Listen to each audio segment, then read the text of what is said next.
Olá, amigos que acompanham o The Papo, sejam muito bem-vindos a mais uma edição do seu podcast semanal. The Papo com André Silva, que hoje recebe meu amigo, um convidado super, hiper, mega blaster especial, que é o meu amigo Zé Miguel. Quem não conhece Zé Miguel? Eu tava falando agora, né? Vou contar um pouco da tua história, Zé, porque deve ter alguém que não te conhece. É quase impossível isso, né? Mas ainda tem, deve ter, né? Zé Miguel, muito obrigado por ter vindo aqui, aceitado o nosso convite. E para você que chegou até aqui, ó, corta aqui para mim, Margot. Para você que chegou até aqui, lembre-se de se inscrever no nosso canal, dá um joinha, compartilha aí com teus amigos esse vídeo e comenta aqui embaixo, eu quero saber de onde você está falando e se você já conhecia o Zé Miguel. Será que você já conhecia? Fale um pouco se você teve alguma experiência com o Zé Miguel na sua vida, qual é a música que te marca. Eu tenho uma música que me marca aqui. Você também deve ter. E olha aí, fica com a gente até o final do vídeo, dá logo esse like aí, lembra logo disso, tá? E espera acabar o vídeo que tu vai decidir se tu continua com esse like ou não. Eu sei que tu vai ficar. Vamos lá para a entrevista. Zé Miguel, muito obrigado por ter vindo aqui, meu amigo. Queria que você falasse um pouco da sua vida, Zé. Assim, faz um resgate histórico assim bem sucinto para quem não te conhece, né? Como eu falei, quase impossível, mas vamos lá. Oi, André. Primeiro, obrigado pelo convite. Acho que essas oportunidades assim são muito especiais, né? A gente tem a oportunidade de ter um jornalista como você que tem essa qualidade mais interativa com o teu público, né? E a gente pode seguir esse caminho, então, e ficar conectado a essas pessoas, que de fato tem muita gente ainda que não me conhece, principalmente nesse momento em que a gente entende que a nova geração ela está um pouco distanciada, né? E eu acho que tem algumas ações que talvez sejam necessárias para que a gente possa ir cobrindo essas lacunas que nos distanciam ou que distanciam as pessoas da gente. Bom, eu sou um sujeito de 62 anos, eu nasci em Macapá, no dia 29 de setembro de 1962, em casa, por mão de parteira. Olha aí. E cresci no bairro de Santa Rita, que na época era o bairro da Sé, né? A minha relação com a música começa na igreja. Minha família frequentava a igreja presbiteriana, frequenta até hoje. E eu comecei a frequentar a igreja, e lá dentro da igreja eu tive contato com os hinos do Inário. Meu tio, seu Zé, tocava violão, alguns tinham outro primo que tocava violão muito bem, e eu fui me apaixonando por esse instrumento, e depois eu fui para o mundo, né? E comecei a compor. Minha primeira composição foi ainda lá no Santa Rita, quando eu morava em parceria com o Reginaldo Verônico. Eu não lembro quantos anos eu tinha, cara. A gente fez um samba, né? Na verdade, mais ele do que eu. Eu tava ali junto, escrevemos juntos, né? Até uma saudade que o Reginaldo não tá mais conosco, né? Já nos deixou. Mas aí a gente fez aquela música e era para participar de um festival. A gente não conseguiu passar nem na triagem na época. Mas foi a minha primeira música, foi com o Reginaldo Verônico. Inclusive, no meu livro de poesia que está recente, que eu lancei, que por sinal eu esqueci de trazer, cara. Meu Deus. Tem problema, a gente vai fazer uma foto, postar ele. Eu botei lá um poema em homenagem ao Reginaldo, que chama Jerônimo. Mas aí da igreja, eu fui estudar no Colégio Amapaense em 79, fazer o primeiro ano na época, e lá tinha o professor Mário Melo, que era o mestre da banda de música, e eu acabei indo parar na banda de música do professor Mário Melo, e depois descobri que ele tinha um conjunto musical que tocava carnaval, ele me convidou. Então é exatamente por aí que tudo começa, né? Eu iniciei uma rotina de tocar em bailes, isso perdurou por muito tempo, até que depois eu fui conhecendo Amadeu, Osmar, conheci através do Zenô, que já partiu também, conheci os meninos através do Zenô, e aí a gente foi participar de festivais, né? Iniciou uma rotina mais intensa de composição, até 1991, quando eu lanço o meu primeiro disco, que é o Vida Boa. Vida Boa. De lá para cá tem um bocado de coisa que aconteceu, Sim. que a gente vai destrinchando aí ao longo da conversa. Boa, moleque. E, Zé, antigamente, não sei se é do teu tempo essa máxima também, existia essa máxima de que no Amapá o músico passa fome, né? Mudou isso, Zé? Como é que tá esse cenário hoje? Tu pode fazer uma análise pra gente como é que tá isso aí hoje? Eu te diria, André, que eu talvez seja um dos poucos artistas que tem conseguido manter uma rotina de uma certa estabilidade na minha relação com a música. Mas isso se deu por conta das minhas capilaridades que foram construídas ao longo da minha carreira, ou seja, eu não fiquei só Você não é só músico, em né? Macapá, assim, né? Eu fui me conectando entendi. com artistas de outros estados e construindo laços, Network, né? E através desses laços eu comecei a ir tocar nesses outros estados, então eu acabei criando um mercado mais amazônico do que amapaense, tanto que houveram tempos em que as pessoas quase não ouviam falar de mim em Macapá. Mas eu estava tocando em Manaus, eu estava tocando em Boa Vista, eu estava tocando em Rio Branco, eu estava tocando em Porto Velho, eu estava me virando por aí, em Belém, né? Isso Mas em assim, festival, em tocada? não, era festival. contrato mesmo, Contrato. era fazendo show junto com outros artistas, né? Mas essa realidade, ela não mudou muito, assim, principalmente no que diz respeito aqui ao Amapá, né, a região norte, a falta de valorização do artista, que é uma coisa incrível. Eu assisti um vídeo hoje no Instagram, um vídeo do Derico. Ele estava agradecendo as pessoas porque o vídeo dele chegou a mais de 1 milhão de visualizações. E é um vídeo que ele estava num podcast e ele fala que a música para ele não é um hobby, que a música é o trabalho dele, que as pessoas, quando vê o Derico, chamam dele, Derico, vai lá em casa que a gente vai fazer um churrasco e tal, leva a tua flauta. Aí ele diz, mano, eu não levo a minha flauta. Porque se eu levar a flauta, não vai ser mais lazer, vai ser trampo. Vai trabalhar também. Ele diz, não, mas tu não gosta de tocar? Vai me dizer que tu vai ver os caras tocando, tu não vai ficar com vontade de tocar. Eu disse, não, eu vou ficar com vontade de tocar. Mas aí se eu pegar a flauta ou pegar o sax para tocar, minha mulher vai ficar braba comigo, meus filhos vão ficar zangados, porque eu não vou deixar de dar atenção para eles num dia de lazer, para ir trabalhar, vai virar trampo. Então, havia muito isso aqui. Eu era muito convidado pelas pessoas, mas, Zé, vai ter um aniversário lá em casa e tal, opa, legal. Vai lá com a gente, cara, vai ter muita coisa. Leva teu violão, né? Leva teu violão.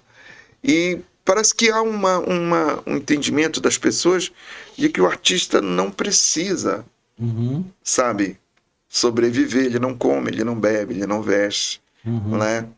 Aqui, por exemplo, em Macapá, essa cultura, né, cultural. Aqui em Macapá, para você ter uma ideia dessa falta de valorização, em 2011 eu fui secretário de Cultura do Estado e eu fiquei secretário durante 2 anos e 3 meses, saindo no início de 2013. Em 2011, eu fiz os primeiros editais para cá, né? O primeiro edital foi para contratar artistas para as Profeira.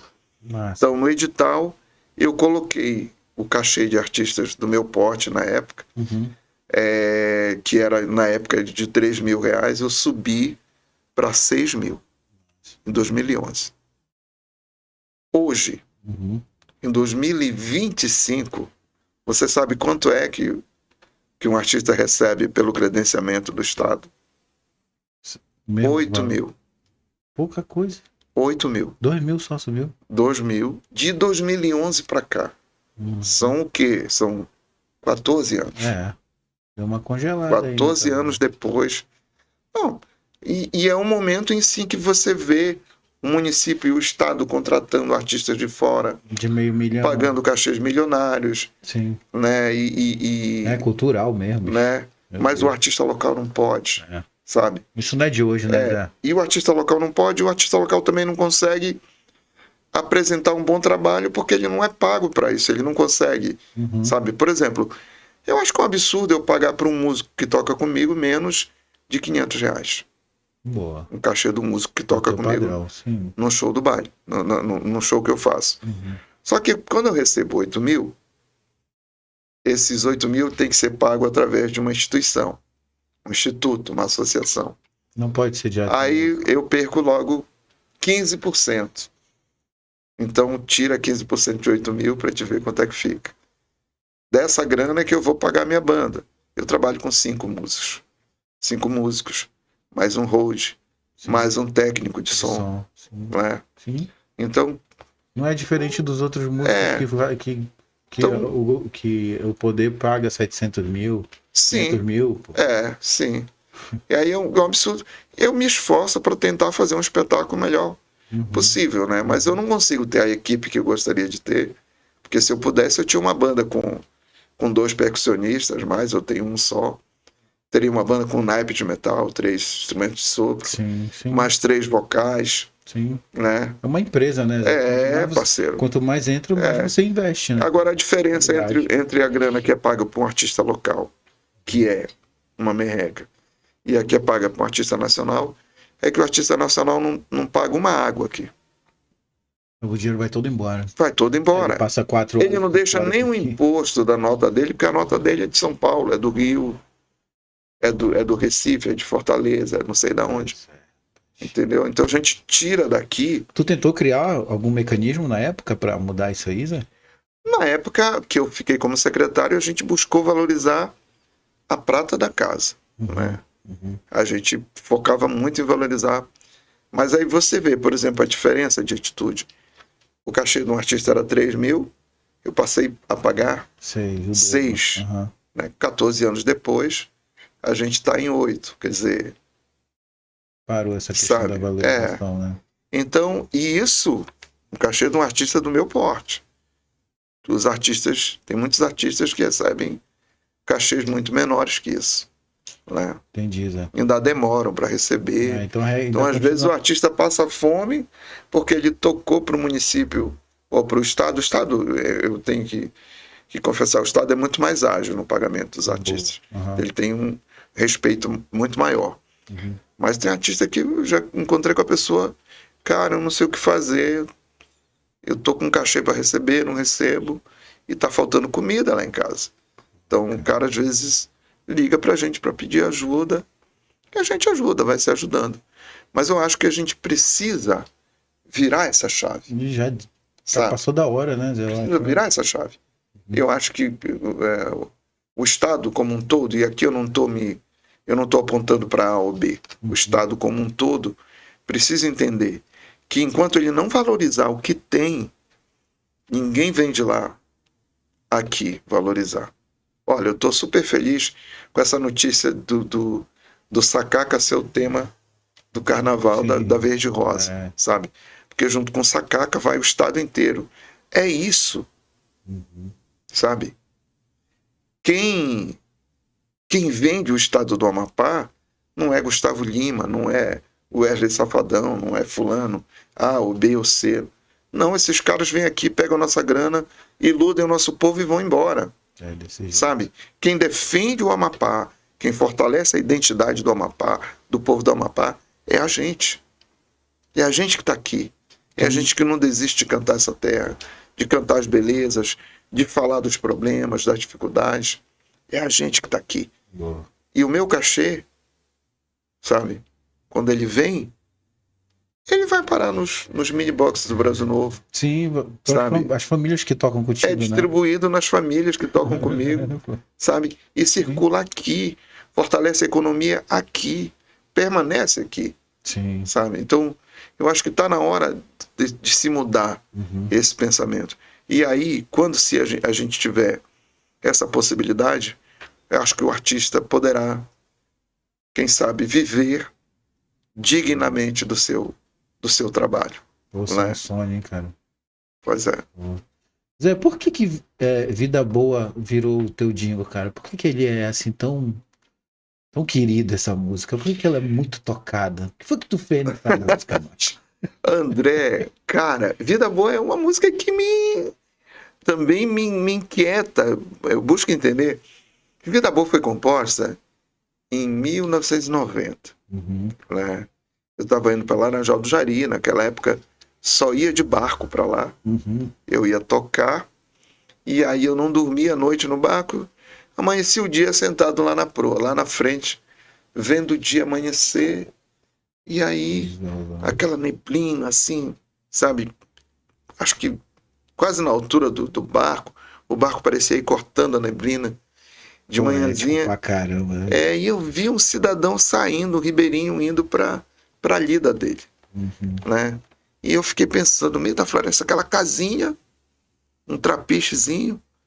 Eu fiquei pensando, caraca, esse cara mora aí, bicho. Que vida. Como é que ele vive aí? Sabe? Como é que as coisas chegam para ele? Deve ser difícil. Mas depois eu pensei, não, mas eu acho que esse cara também é muito mais feliz do que muita gente. Porque aí ele tem o açaí, ele tem a abacaba, ele planta a roça dele, então ele tem a farinha dele, ele tem a caça, ele tem a pesca, ele tem o tucupi, a pimenta. Ele basicamente vai buscar da cidade o açúcar e o sal. Sim. Porque muitos deles até o café eles plantam. É mesmo. Né? É. E aí eu pensei, eu digo, não, na verdade isso é uma vida boa. Né? Só que eu pensei na vida boa numa concepção de que aquele sujeito também merecia ser apoiado, amparado pelo Estado, né? Sim. E aí eu componho Vida Boa, com essas nuances, trazendo o pirão de açaí com tamatá, porque o tamatá é um peixe discriminado, como o caboclo ribeirinho é. O cara ama tamatá, mas quando tu fala... E aí, não, eu gosto, mas é muito pitiu, né? Então eu come com aquele bucho todo quando tá assado assim? Tamatá, tudo, mano. É doido. Tu quer arrumar uma confusão? Deixa eu botar aquela gordura na boca e afasta a farinha. Margot também gosta pra caramba de tamatá, mano. Eu amo tamatá, acari. Eu sou muito a nossa terra. Acari é muito doido que tu joga ele inteirão mesmo no fogo, né? Aí depois tu vai abrindo. Faz um molhinho aqui do lado, moço. Meu pai é demais bom, demais bom. Então, e aí eu canto Vida Boa no Lennon, no final de 90 ali. Eu tocava no Lennon, que era um bar que tinha ali na Praça da Bandeira. Tu lembras, mas a maioria dessa galera jovem não lembra, né? E aí eu tocava lá de quarta a sábado. E era trampo assim para defender como diz o meu amigo Cleisan, defender o arroz, o do frango, né? E aí eu tava ali tocando e tal. Quarta-feira tocando música popular brasileira e tal. Aí eu digo, cara, vou tocar aquela minha música aqui. E a música autoral, ela não era bem aceita. Não era bem recebida à época. Ainda mais essa, que trazia uma letra regional demais. 1990, cara. Sabe? Até música brasileira eu tocava pouco na Jade. Aí eu pensei, eu digo, eu vou tocar. Tinha pouca gente. Tinha umas 3 ou 4 mesas só. Peguei, toquei Vida Boa aqui, né? Então, terminei de tocar, já fui tocar uma travessia e tal. Mesmo Nascimento. Aí daí a pouquinho me chega um bilhete. Moço, você poderia tocar de novo aquela música do Tamatá? É porque tu fala dos elementos, cara. Aí eu digo, esse cara ouviu a música e tá querendo me trollar aqui, né? Isso é sacanagem. Mas quer saber, eu vou tocar. Aí eu toquei de novo a música. E o bar tava enchendo, né? Aí daí a pouco chega outro bilhete. Amigo, toca aquela música do Pirão de Açaí de novo, por favor. Aí eu peguei, toquei, aí já falei, pessoal, tô com um bilhete aqui, eu já recebi esse aqui. Esse aqui é o segundo bilhete que eu recebo. Né? Não é de propósito, porque, né, eu vou tocar essa música de novo. Aí eu quero aproveitar para dizer para vocês que essa música é de minha autoria. Eu acabei de fazer. Boa. Né? Porque a gente não tocava música autoral no bar. E aí toquei a música de novo. Antes do final da noite ainda tive que tocar mais uma vez. Aprovadíssimo. Porque as pessoas pediram. E aí eu fiquei assustado com aquilo. Porque eu digo, caramba. Eu achei que aquela linguagem, sabe, meio bruta que eu usei, né? Aquela coisa do caboclo mesmo. De trazer a essência desse caboclo para aquele momento, para aquele ambiente. Eu achei que isso iria impactar as pessoas, ia negativamente, né? Sim. por conta de toda a discriminação que eu vi ao longo da minha vida, sabe? Eu fui discriminado por ser preto, eu fui discriminado por ser ribeirinho, por ser do interior, sabe? Discriminado assim mesmo, das pessoas olharem para ti mesmo, como uma pessoa menor, como uma pessoa de menor importância, né? E eu queria trazer a valorização dessas pessoas, mas achava que isso causaria um impacto negativo. E, cara, Vida Boa se tornou, naquele momento ela se tornou o que ela é. O hino do Amapá. Até hoje, o hino do Amapá. Depois do hino do Amapá, a gente canta Vida Boa. Também quer ouvir, né? Vou tocar um pouquinho de Vida Boa. Bora. Cara. Ela no original.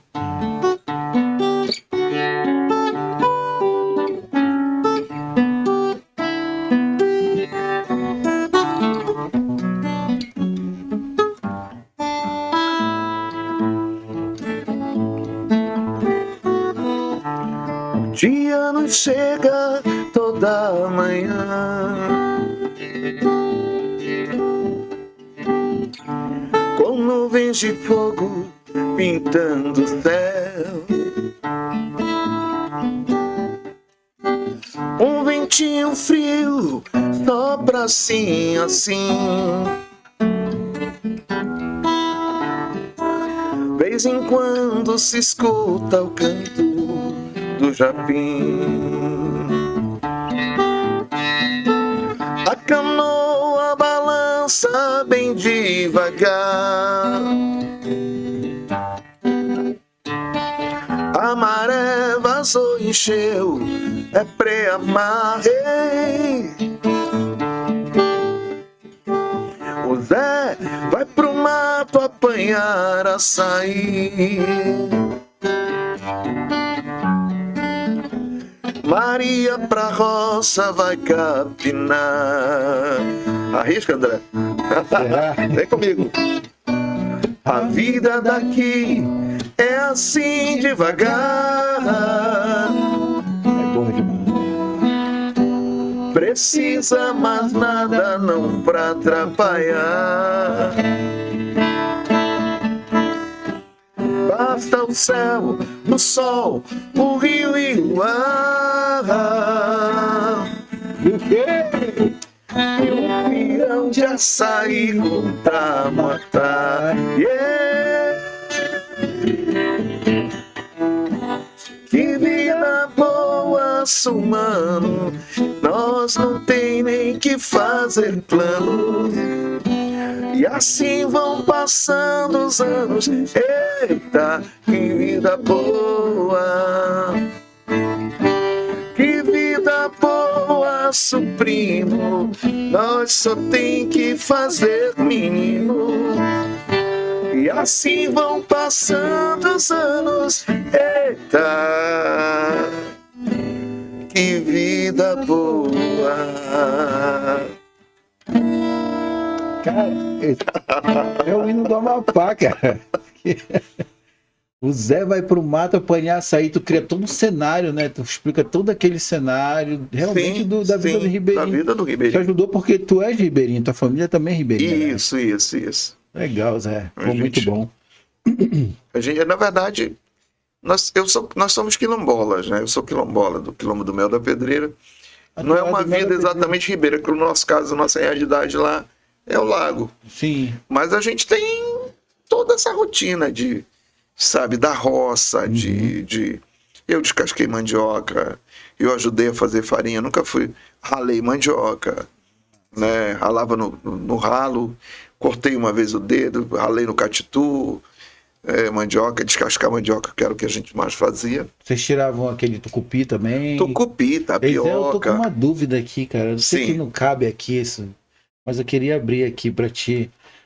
A gente consome aqui em casa, tem nada a ver com o programa, tá? É uma forma publicitária. A gente come aqui em casa aquela farinha de tapioca. Sim, Ela vem também da mandioca, aquela farinha de tapioca? a farinha de Como é tapioca que faz da aquilo ali? mandioca. É o mesmo processo da farinha, não? Não, ela é feita da tapioca. Ah, A tapioca, ela é tirada do tucupi. sim. Tucupi é tirado da mandioca, que é aquele líquido que a gente consome. Aham. Se eu pegar o tucupi e deixar ele numa vasilha, ele vai tipo decantar, Sim, né? sim. E aí o que baixa no fundo é a tapioca. Aí tu pega a tapioca, aí tem um processo lá que você pega essa tapioca, ela é bem lavadinha, Uhum. depois você vai jogar ela, esfarela ela e joga no forno e ela vai criando aquelas pipocazinhas, ela vai Ah, que bacana, pipocando. bicho. É um negócio show. Porra, legal, não sabia disso. Obrigado, Zé, pela minha dúvida.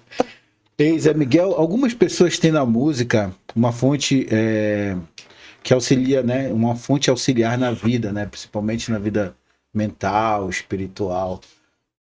Pro Zé Miguel, o que que é a música? Música é a minha essência, assim. Eu não consigo me ver sem a música, né? E assim, hoje, em diversos aspectos, né? De diversas maneiras.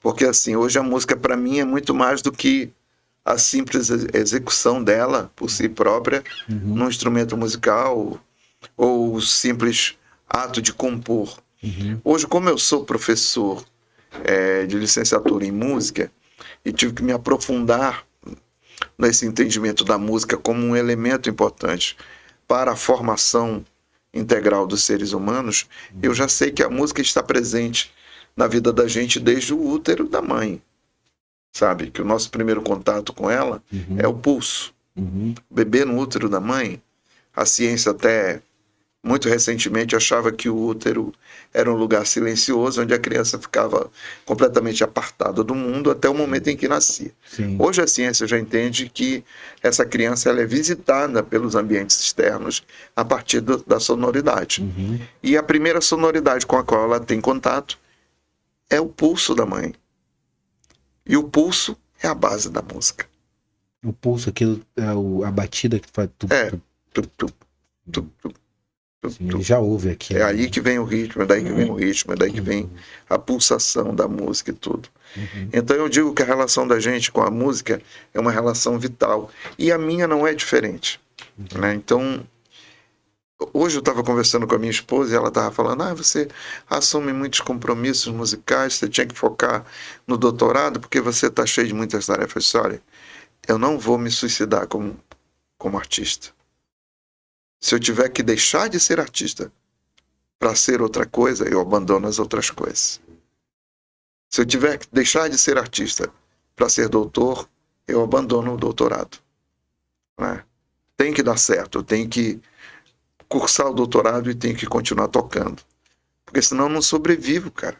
Eu morro, Sim, sabe? Eu vou desaparecer como pessoa, sabe? A vida vai perder o significado para mim. Né, cara, de vida, né? Porque para mim tudo tá conectado à música, tudo é em função dela. Uhum. Né? Tudo é em função dela.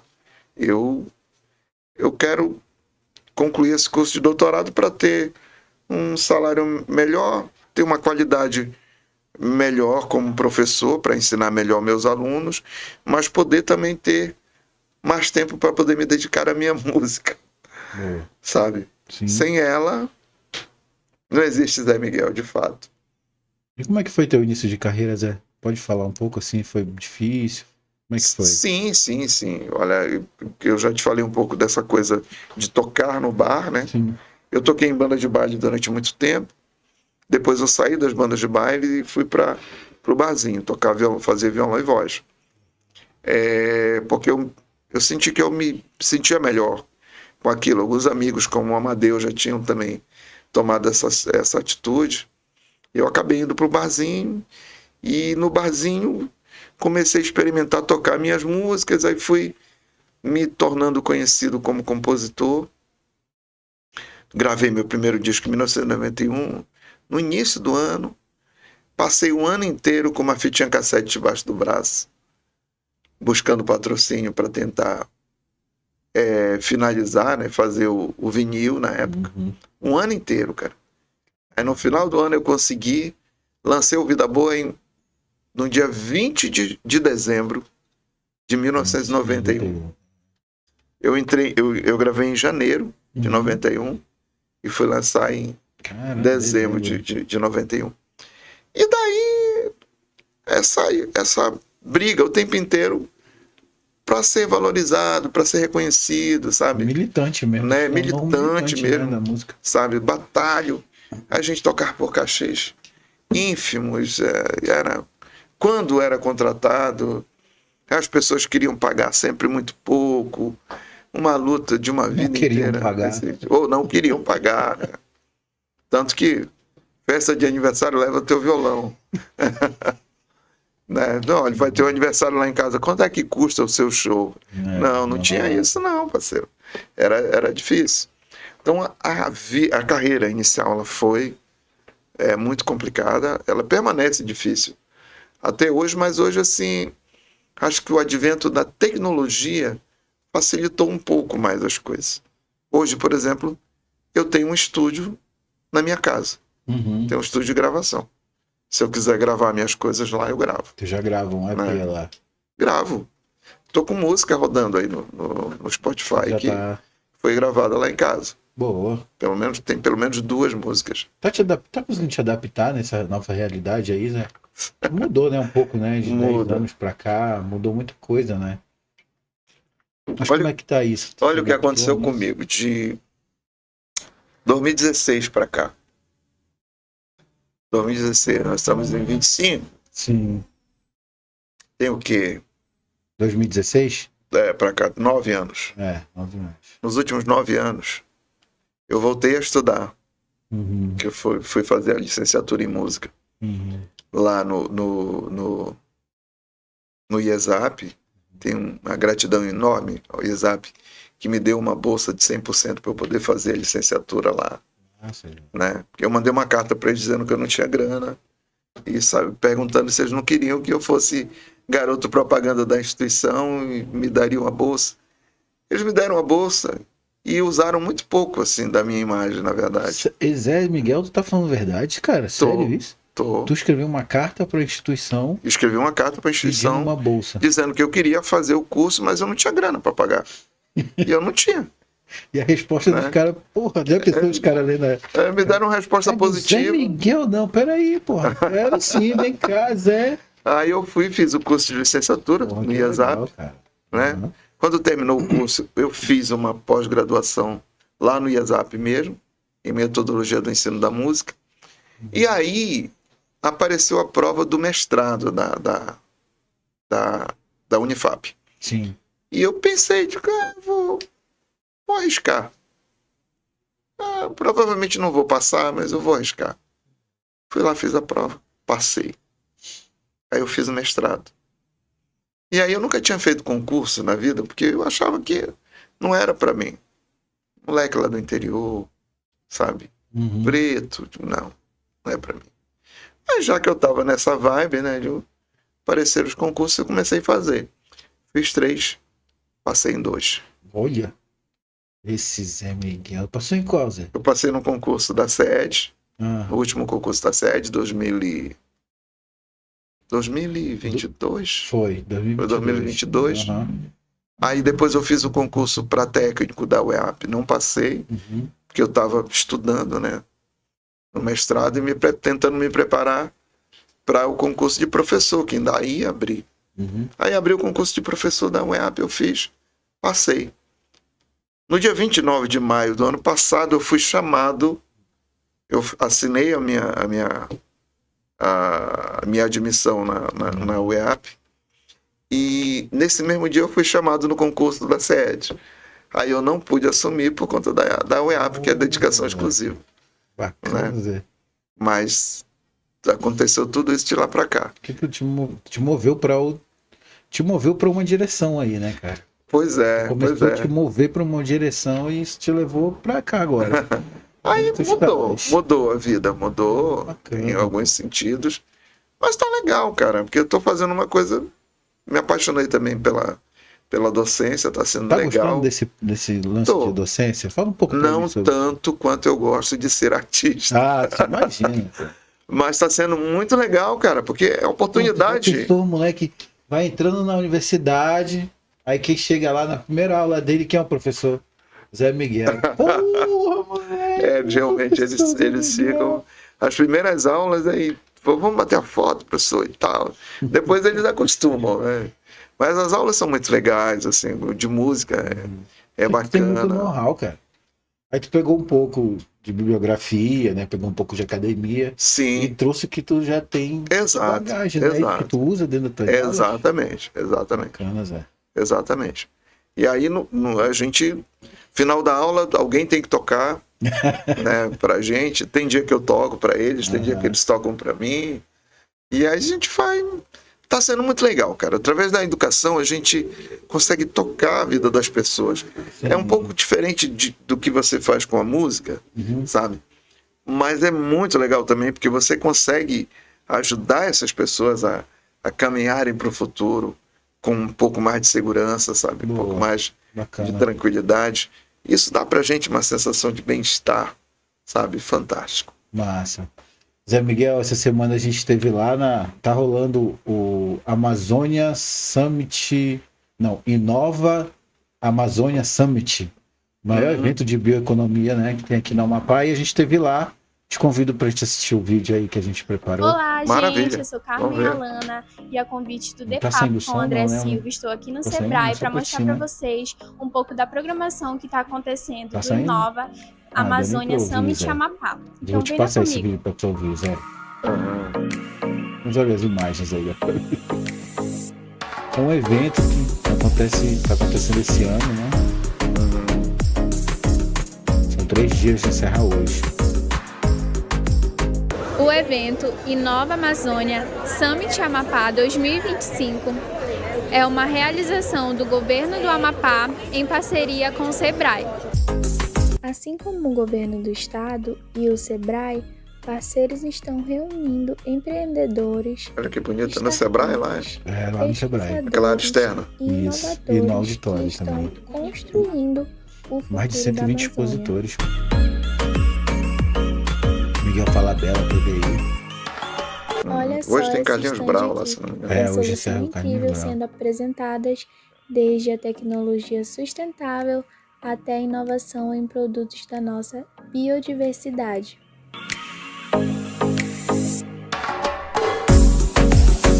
Painéis com especialistas, mais de 120 expositores de produtos inovadores, network com quem faz acontecer e, claro, aquela energia contagiante da inovação amapaense. E esse é só o primeiro dia, então fique ligado nas redes sociais do DEPAPO que nós iremos colocar tudo aqui para vocês. Traz pra cá. Legal.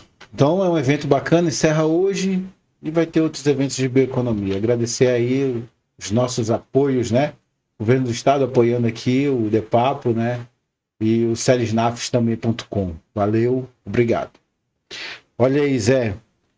Tu andou um pouco, agora vai entrar um assunto meio um pouquinho polêmico. Mas você fala o que der, tá? Aham, Tu andou um pouco na política aí, né, Zé? Como tu mesmo falou, 2011 você era secretário. Queria que tu falasse um pouco dessa experiência, assim, pra gente. Como é que foi? Foi positiva? Porque até então tu não tinha arriscado, né? Não.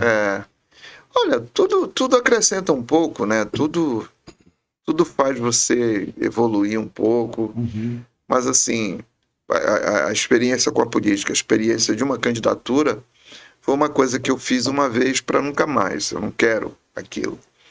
A minha experiência de militância política, no partido que eu ainda até hoje sou filiado, é uma experiência que para mim foi gratificante, assim, porque eu aprendi muito, eu vi muita coisa interessante acontecendo.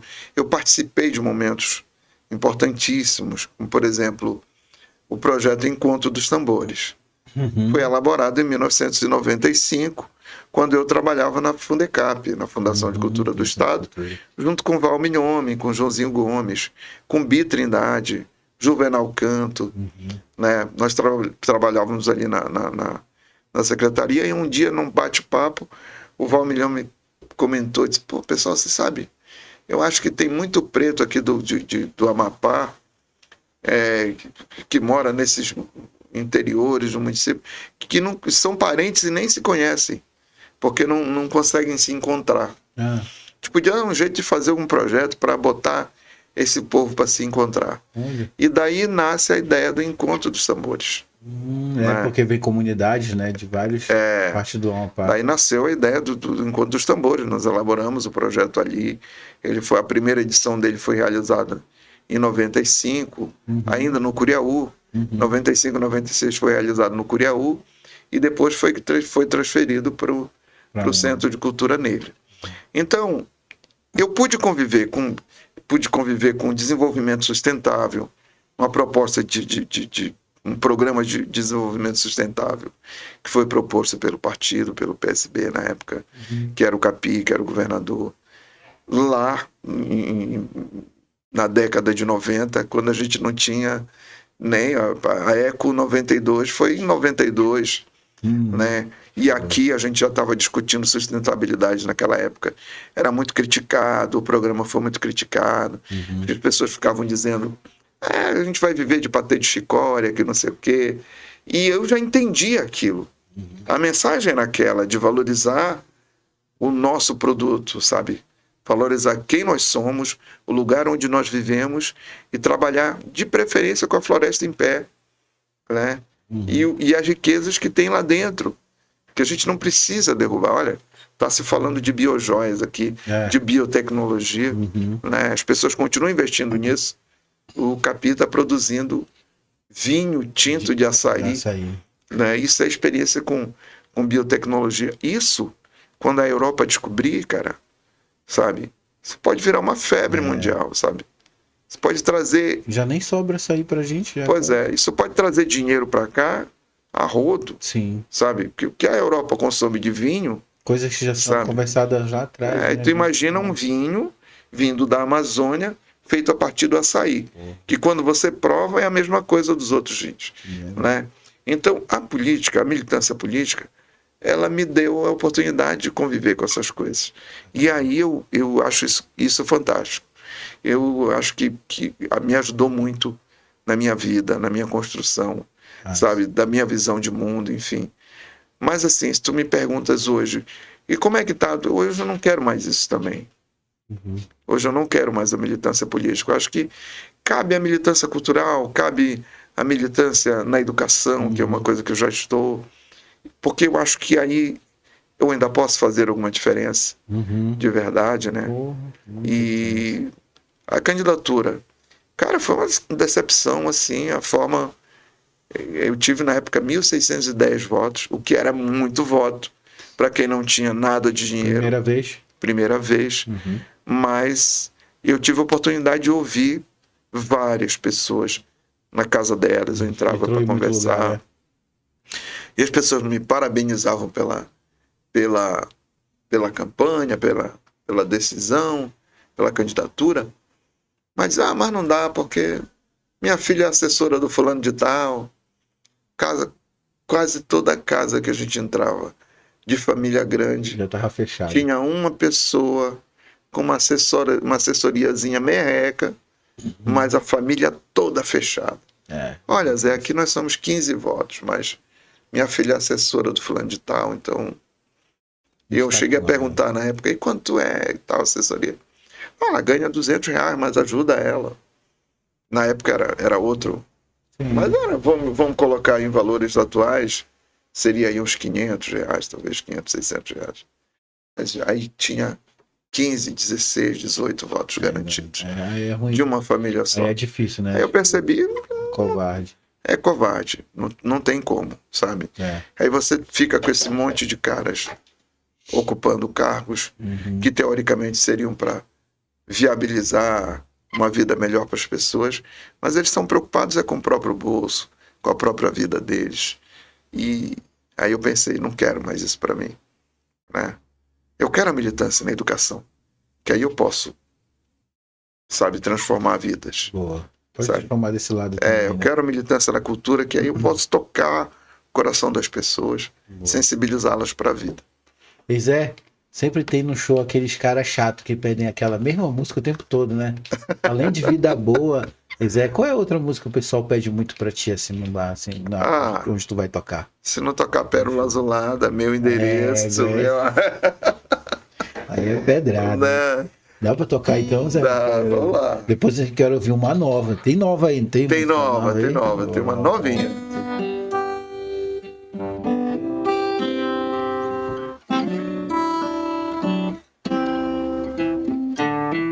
Já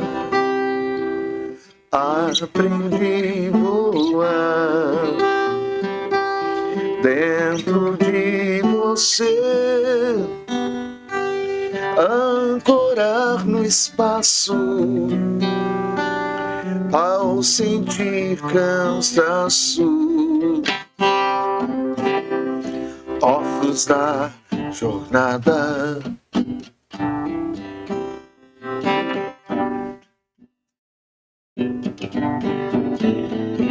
Já aprendi a viver como vive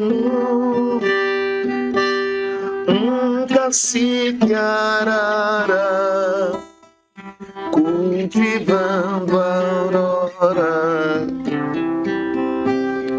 luz de sua tiara.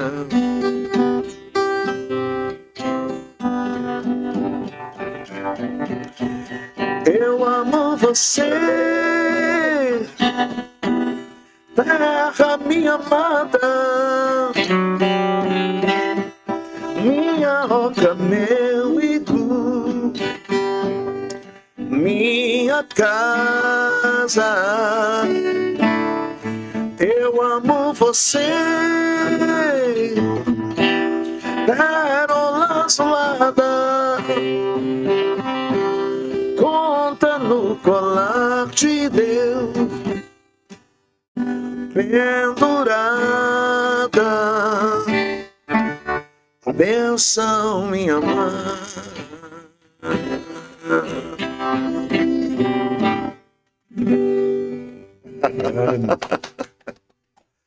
Tem projeto novo aí, não tem, Zé?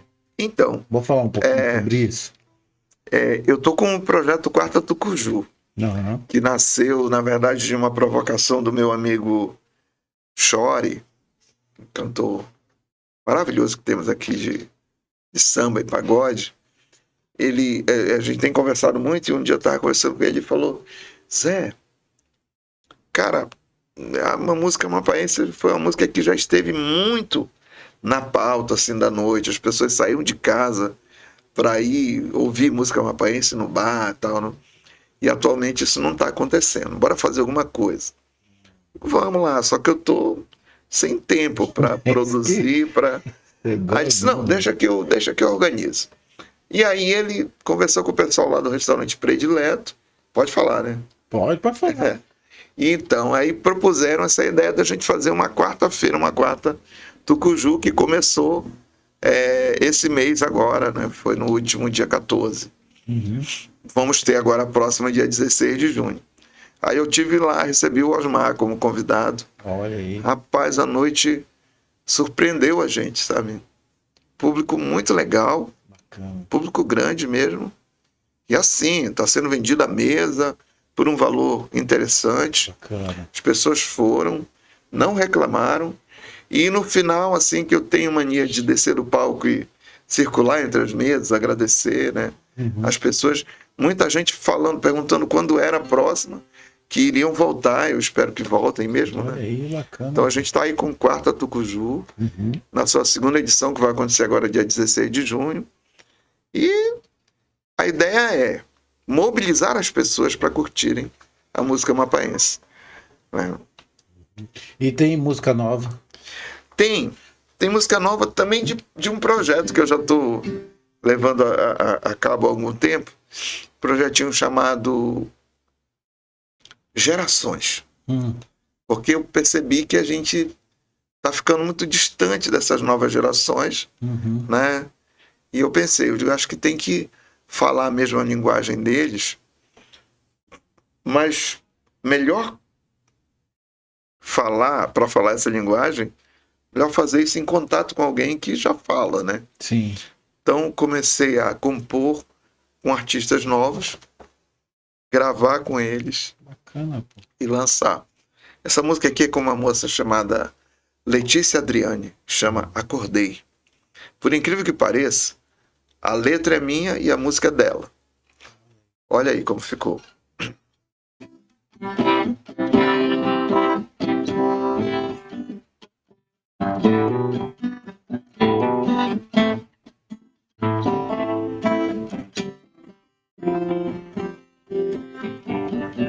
Acordei, aquele botãozinho do tô nem aí liguei. Liguei pra todo mundo com quem já me importei. Um dia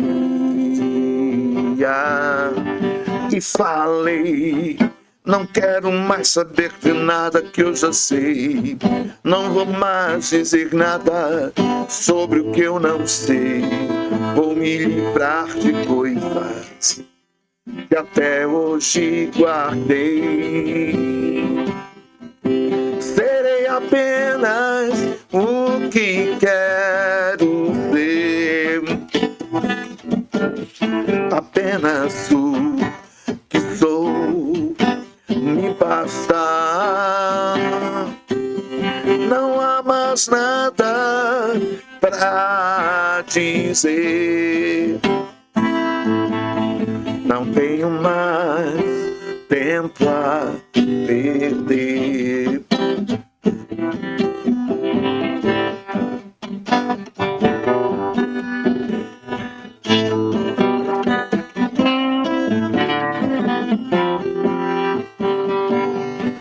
Acordei e entendi que o meu tempo é meu.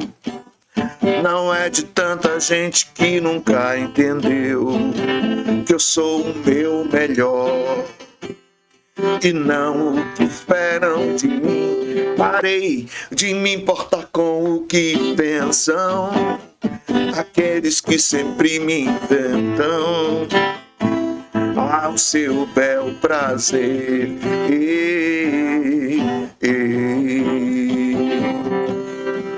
Serei apenas o que quero ser,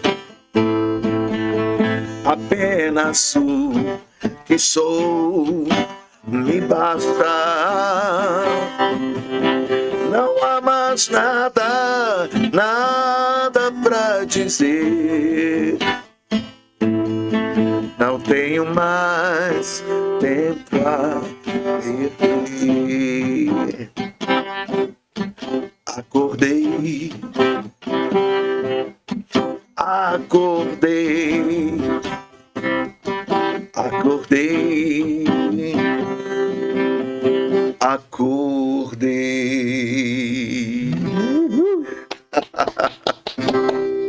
Bonitinha, né? Sim, legal. O que tu tá achando de gravar com essa galera nova aí, Zé? O que tu tá achando dessa safra nova aí? Fala aí pra gente.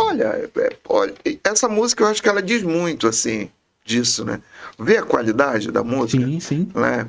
Geralmente, quando eu canto essa música, as pessoas me perguntam se a melodia é minha e a letra é dela. Porque a letra traz esse traço da rebeldia, da juventude. Eu digo, não, a letra foi feita especificamente para ela botar melodia, né? Tu usa temas bem atuais. Sim. Tipo, eu vou ser o que eu quero ser. Que muito, né? Essa coisa da autoafirmação. Não tem nada que me defina, né? Eu quero Exato. ser o que eu quero ser. Bacana. Mas e aí, como é que tá sendo pra ti essa experiência? Tá sendo muito, muito legal. É um aprendizado, né? Um aprendizado. Tá sentindo passando bastão ou não, Zé? Ainda não? Não, ainda não, mas eu acho que eu consigo ir lá na praia deles. Boa. Sabe? Sim. Que é bem da intencionalidade desse processo. Né? Porque essa galera tem um nicho. Por exemplo, um dia desses eu saí da UEAP, minha esposa estava voltando de Mazagão e eu estava dependendo da carona dela. E aí eu liguei, onde é que você tá, meu amor? Não, amor, tô saindo de Mazagão agora. Então terminei de dar aula. Falei, caramba, você demora, vai levar uns 40 minutos para chegar, né? Eu digo, então eu vou fazer o seguinte, eu vou eu vou em algum lugar por aqui tomar uma cerveja e esperar você. E aí eu saí procurando bares ali por perto da UEAP e não tinha. De repente eu lembrei do tal do Bar do Vila. Que fica lá, né? Aí eu digo, vou lá. Aí fui, cara. E aí cheguei lá, é uma tribo diferente, assim, uma né? galera. Mas, pô, aí passei, cumprimentei algumas que me... Passei, sentei lá no fundo, pedi uma cerveja. Daí a galera começou a chegar. Ela, pode ser uma foto aí e tal. Né? Aí eu digo, porra, então... Aquele ambiente lá é o lugar aonde eu quero chegar. Boa. Sabe? Eles me conhecem, Sim. mas a minha música não tá lá. Entende? Sim, entendi. Então como é que eu vou chegar? Vou chegar metendo o pé na porta e dizendo, escuta aí a minha música. Não, eu vou chegar bem acompanhado. Boa. Chegar com alguém da área, com alguém da tribo. Né? Olha aí, essa música aqui que é minha, é com o fulano aqui, da tribo de você. Ah, beleza e tal. Boa. Falando a linguagem deles, aí a gente encurta caminhos, né? E a gente cria entrelaçamentos. Né? Foi pra ti, foi legal essa experiência de tu ir lá no Vila. Tu não tinha ido Foi lá? muito, eu nunca tinha ido lá, nunca tinha. E não voltei. Eu nunca tinha ido lá. Não voltei. E eu não voltei mais lá, mas gostei de ter ido. Tu já gravou com o João Amorim, né? O João Amorim é meio que parte desse processo. Eu gravei com o João Amorim, a música que a gente chama Festa Temporã, que eu não vou conseguir tocar, só ele toca, bonitinho. Mas é muito legal a música, cara, muito legal mesmo. Bem arranjada. Né? E eu gravei com o PJ Chavozinho, aquele... Sim. Mesmo? Foi, a gente gravou, a música tá no Spotify, chamada Linda Morena. Olha aí, legal. Ele, pô, vamos fazer uma música e tal, não sei o que e tal. Fui lá, bora fazer. Fizemos a música, gravei lá em casa. Zé, também. Bora. Gravamos lá em casa e soltamos. Tá aí, tá lá no Spotify, tá nas plataformas, né? E eu gravei uma participação num disco de um garoto lá de Maputo, que é a capital de Moçambique, na África. Ele fez contato comigo de lá. E aí ele grava Kizomba, né? Que é o estilo deles lá. É tipo o que esse ritmo? Lembra um pouquinho a coisa do Zouk, lembra um pouquinho a batida, mas é um pouco diferente. Muito sensual também a dança. E tal, aí ele fez a música lá e tal. Perguntou, você não quer gravar, fazer uma participação? Falei, seria super legal, né? Aí ele fez... mandou a música gravada para mim. Aí eu botei a voz no meu estúdio. E aí mandei para ele lá, ele produziu e mandou para mim pronta e eu subi no Spotify. Eu subi aqui, ele subiu lá. Né? E tá tocando. Bacana, vou ouvir essa música aí. Como é o nome dela, né? Como é o nome, meu Deus? Como é que Agora, acho que eu vou te mandar o link, porque eu não consigo lembrar. Boa. Não consigo lembrar o nome. Mas vocês começaram um movimento há um tempo atrás. Tem quanto tempo já esse movimento Costa Norte, né? Olha, quando a gente fala esse negócio de quanto tempo atrás, é difícil até de contar. Eu tô com 60, eu vou fazer 63 anos agora em setembro. Você acredita nisso? Não. 63 anos. O meu movimento Costa Norte a gente começou na década de 70. Década de 70. Era você, Joãozinho, né? Era inicialmente, começou com o Val, o Amadeu, o Osmar Júnior, o Zenor Silva, que é esse cara que eu te falei ainda há pouco. Sim. Que foi o cara que me apresentou para eles. Eles começaram a fazer música para participar de festival e criaram um grupo chamado Nós, né? E desse grupo Nós, depois eu acabei indo para lá, através do Zenor, porque eu fui estudar no Colégio Amapaense e lá tinha a banda de música do professor Mário Melo, né? E o Zenor tocava na banda de música do professor Mário Melo. E aí depois ele, olha, eu vou te apresentar uns caras e tal. Aí me apresenta para o Osmar, Amadeu, Val. Eu acabei entrando para o grupo Nós. E começa basicamente lá, né? Porque a gente não tinha, na época, a noção de que nós éramos um movimento. Um pouco depois a gente foi entender que não era só um grupo de pessoas reunidas para compor. Era um movimento, porque há toda uma identidade daquela musicalidade que a gente compunha desde a época, que ela envolvendo a questão ambiental, a questão social, a questão política, não do ponto de vista do partidarismo, mas questão de política social, de Sim, tudo. cultural, né? Né? Porque a questão de reagir à ditadura militar que estava em curso na época, né? Uhum. Então a gente estabeleceu-se como um movimento já naquela época. Mas a nomenclatura de movimento Costa Norte vai se dar ali na década de 80, no início da década de 80, no meio da década de 80, quando o Osmar realiza no Leno o projeto Costa Norte. Uhum. Foi um projeto de música autoral que ele realizou lá. E projeto Costa Norte, depois a gente trouxe o Costa Norte para o movimento, porque o Osmar sempre disse: nós somos a última música da Costa Norte. Nós somos o último movimento e tal da Costa Norte. Então nós somos a Costa Norte. Ele sempre trazia isso. E a gente acabou se auto-intitulando, né, como um movimento cultural, um movimento musical. E eu acho que o movimento Costa Norte está para o Amapá, como o Clube da Esquina está para Minas Gerais, né? Uhum. E assim, quando a gente olha para a obra do movimento Costa Norte, cara, é uma cena muito rica, sabe? Que não parou, né? Eu acho que não parou esse movimento. Não parou, não Ele parou. Tá rolando, tá entrando gente nova. Exatamente. Movimento. A gente acabou de falar de João Amorim, a gente falou de Silmara Lobato ainda há pouco, a gente tem Patrícia Bastos, tem Henrico de Miceli, que o Henrico já estava por aqui, mas são todas essas pessoas que estão entrelaçadas mantendo no movimento. Em 91 chega o Joãozinho Gomes para cá, mas olha, João Batera faz parte desse movimento, sim. Joaquim França, né? O Edilson Moreno fez parte do movimento Edilson Costa Moreno? Norte. Foi? Edilson Moreno morava aqui, parceiro nosso, temos parcerias aí, músicas feitas. Boa. Né?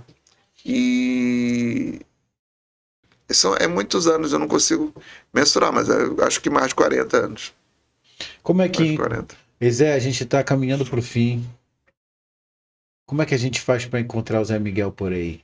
Como é que as pessoas podem encontrar o Zé Miguel? Meu arroba é Zé Miguel Oficial. Aí eu tô no Instagram, tô no YouTube, esse mesmo arroba. Eu agora que estou montando uma agência para cuidar da minha carreira, porque é sempre eu. A galera liga, aí é complicado. Urgência, né? Porque a galera liga, queria contratar, no Instagram, queria contato para contratar um show teu, tal. Eu mando contato. Quando a pessoa liga, só eu que atendo. Aí o cara já fica pensando, o Zé, você é um cara sensível e tal. Aí, mano, o choro é muito grande. Imagino. Né? O choro é muito grande. Aí a gente, para fechar um contrato, aí fica aquela situação delicada. Aí eu digo, não, eu estava conversando com o pessoal, eu digo, não, vou passar para vocês. Vocês tomem conta disso, sabe?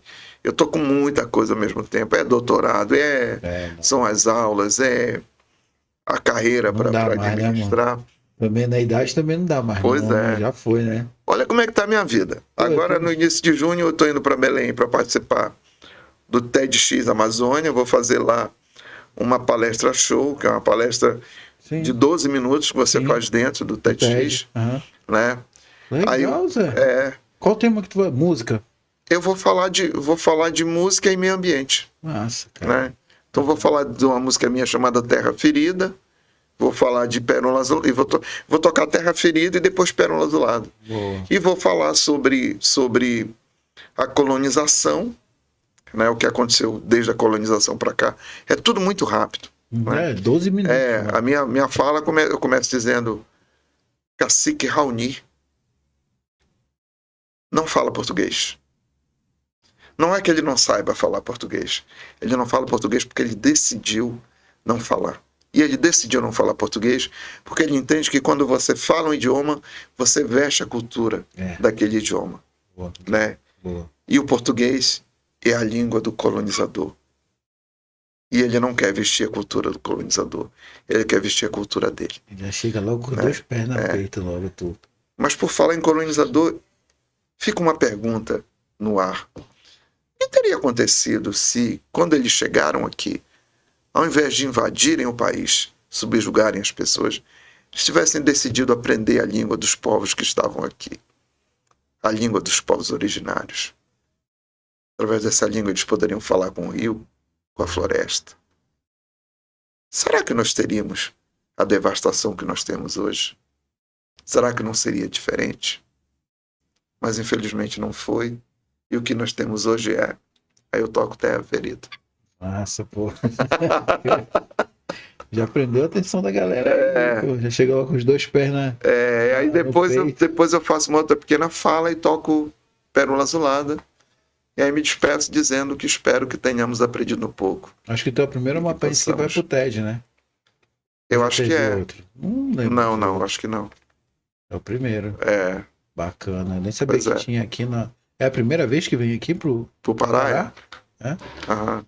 Aí eu participo do TEDx nesse início. Aí no início de julho eu vou pro Rio, faço 3 dias de show lá com uma galera aqui da Amazônia, com o Nilson. Vamos fazer a sala Cecília Meirelles, se eu não me engano. E vamos para um município que é Paracambi. A gente faz 2 dias na sala Cecília Meirelles. Depois, no outro dia, a gente vai para Paracambi. Em agosto, eu faço Amazônia das Artes. Eu vou sair daqui de Macapá. Eu faço um show em Macapá pelo projeto, pelo programa, no dia 4 de agosto. Daí eu viajo daqui e faço mais 4 cidades. Aí eu volto para Macapá. Na segunda quinzena de setembro, eu viajo daqui e faço 5 cidades. Né? Tá.